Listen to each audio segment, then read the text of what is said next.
जिस तरह से तुर्की का व्यवहार रहा अभी हाल ही में, जो हमारा ऑपरेशन सिंदूर हुआ और तुर्की ने जो पाकिस्तान को जिस तरह से मदद की है, तो मुझे लगता है कि हर हिसाब से जो तुर्की का बॉयकॉट करना चाहिए। और मुझे कुछ लोगों ने या कुछ जो इस तरह के बिजनेस हाउसेज थे उन्होंने बॉयकॉट भी किया है।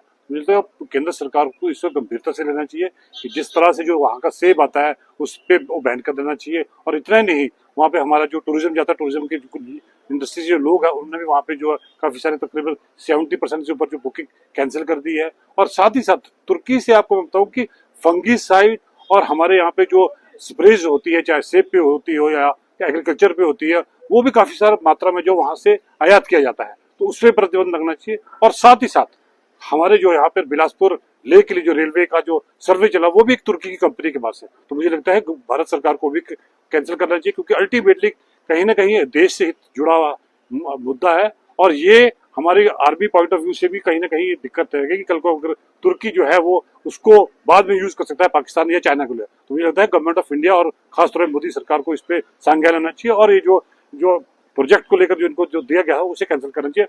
हाल ही बताऊं आपको, तो उससे पहले भी इस तरह का एक वारदात हुई थी कि यूपीए सरकार थी और शिमला में एक सड़क होती थी शिमला से हाटकोटी के लिए नेशनल हाईवे, और वो चाइनीज कंपनी को दी थी, ग्लोबल टेंडर था, लेकिन उस वक्त की सरकार ने उसे कैंसिल किया था। बाद में वो जो टेंडर किसी और को दिया था। तो इसी तरह जो अगर तुर्की की कंपनी को वो कैंसिल कर देना चाहिए।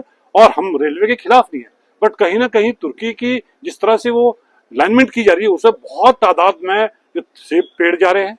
एक तो आपकी ग्रीनरी खत्म हो रही है, तकरीबन लाखों की तादाद में पेड़ जा रहे हैं, और साथ ही साथ उन इलाकों में जा रहे हैं जहां पर आपका एप्पल बाउल है, जहां पर सेब के पेड़ है, रिहायशी इलाके हैं, वो सारा के सारे उजाड़ हो रहे हैं। तो मुझे लगता है कि गवर्नमेंट को इसके ऊपर दोबारा से कहीं ना कहीं सोचना चाहिए और खास तौर पे तुर्की की जो कंपनी है उसे टोटली उससे बैन कर देना चाहिए।